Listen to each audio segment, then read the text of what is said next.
بات کرنی پڑتی تو منہ پہ ہاتھ رکھ کے بات کرتی.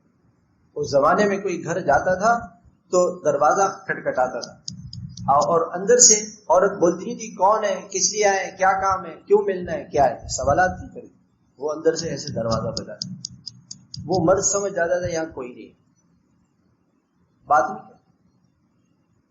اللہ والے بچتے ہیں. ہمارے حضرت رحمت اللہ علیہ کسی عورت سے بات نہیں کرتے, کسی عورت سے. فرماتے تھے میں کسی عورت سے نہ براہ راست پردے کے پیچھے بات کرتا ہوں اور نہ فون پہ بات کرتا ہوں.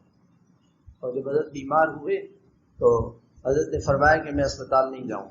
فالج کا اٹیک ہو گیا تھا تو ساتھیوں نے کہا حضرت اس کا علاج تو نہیں ہو سکتا. کہنے میں نہیں جاؤں گا, یہی مر جاؤں گا, کوئی بات نہیں, جہنم تو نہیں جاؤں گا. اگر علاج گناہ کے ساتھ ہو تو جہنم جائے گا, اور بیماری میں مر جائے تو جنت جائے گا. بیماری موت تو وقت پر آئے گی نا. لوگ کیا کہتے ہیں فلاں بیمار ہوا مر گیا. نہیں نہیں, موت کا وقت تھا بیماری آ گئی. فلاں کا ایکسیڈنٹ ہو گیا اس لیے مر گیا. ایکسیڈنٹ سے کوئی نہیں مرتا. کتنے لوگ ہیں جو ایکسیڈنٹ جہاز سے گرتے بچ جاتے ہیں, کہتے جہاز گر گئے اس لیے مر گئے. نہیں, موت کا وقت آ گیا تو جہاز گر گیا, موت کا وقت آ گیا تو ایکسیڈنٹ ہو گیا, موت کا وقت آ گیا تو بیماری ہو گئی. بیماری سے نہیں مرتا.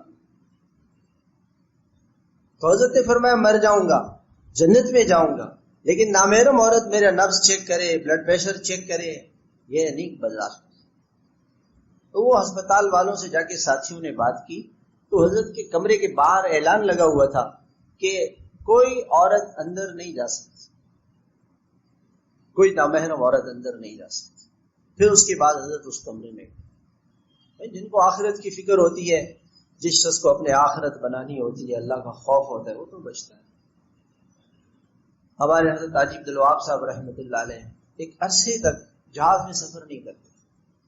لوگوں نے پوچھا حضرت آسانی ہوتی ہے, اتنے لمبے سفر کرتے ہیں آپ, گاڑیوں میں تکلیف ہوتی ہے, وقت لگتا ہے, تھکاوٹ ہو جاتی ہے. فرمایا بھائی جہاز میں بے پردگی, بے حیائی کا ماحول ہے, ایئرپورٹوں پہ بے حیائی